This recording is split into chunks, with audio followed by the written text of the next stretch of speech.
What's going on, squirrely people, squirrely folks, squirrel squad? How we doing? How we doing? How we doing? I am the squirrel, and it is Friday.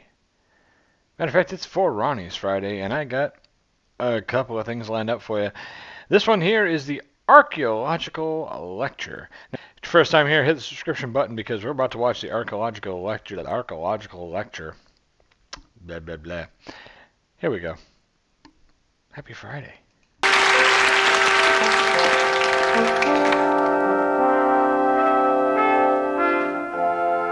Very proper. Very proper.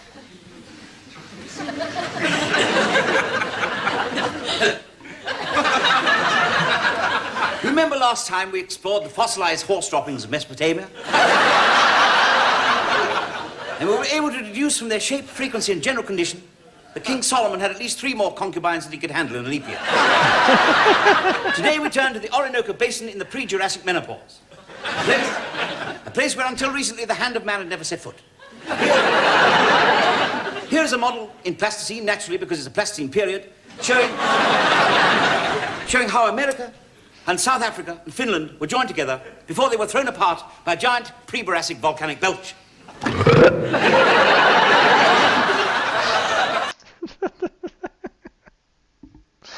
I don't know. It's childish, and it caught me off guard. That's why it's funny. To form what we know today as the Atlantic Ocean, the Pacific Ocean, and Staines Reservoir.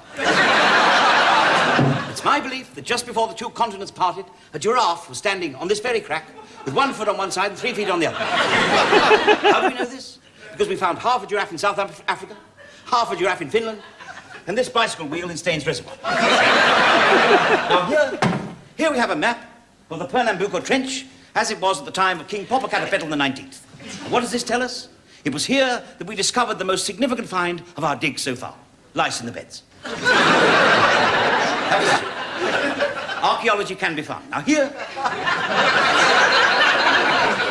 on the map there occurred an event that was to make us all redraw the maps of the region. It was a giant porcupine that ate all the previous maps. Now here, on this new post-porcupine map, we went up the river Kwa and up the Wing and around the Kong. And here, in this shallow depression, we found this. No, we didn't find that. That's my dressing room key. We found this. We found this. Now, to Professor Beard of Gideon Park University, it's just a rusty nail. To me, it's an open sesame of the most intimate harems of the court of King Popocatepetl the 12th to the 21st inclusive. Except, of course, the 16th, who was a poofter.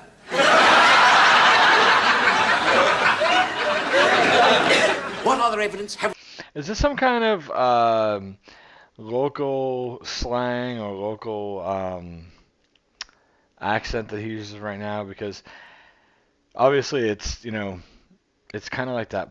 It's almost like popping when he says like certain sounds and things, like they're really strong sounds.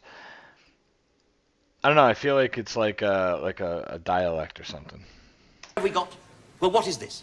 Quite clearly, it is a ceremonial earring worn by an early pre-prandial virgin of the Machu Picchu.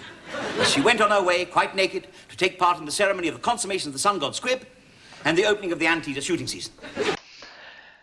I used to, I suppose I still have my ears pierced, but I haven't put an earring in my ears in 25 years probably.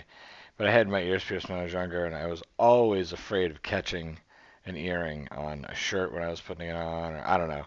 When he held up that thing and it was like the bent coat hanger, he was like, it's an earring. All I could think was, oh my gosh. Like immediately it hit me like, oh, what would that get caught on?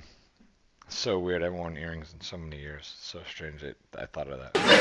Why only one earring? Professor Hump of Harlow Newtown University suggests that this is a red herring. Nonsense. I say she wore the red herring in her other ear.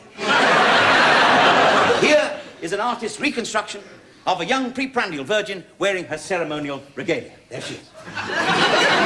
Hey, what a prickly pair. Priceless find, but there was even better to come. Now, what is this?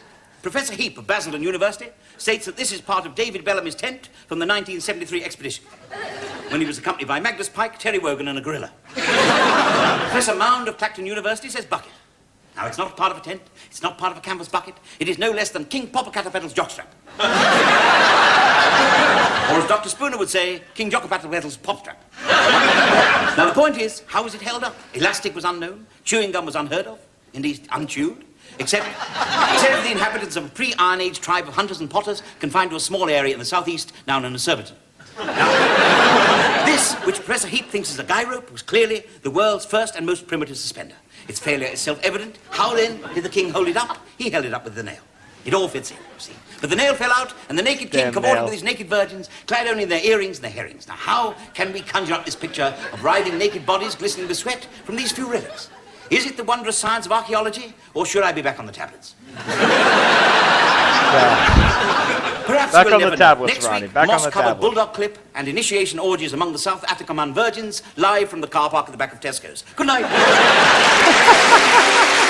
My goodness, Mr. Barker. That was a lot of tongue twisting and jabbling and jibber jabber, and I want to know. I think it was like a slang or a dialect, or I don't know. Somebody please help a squirrel out.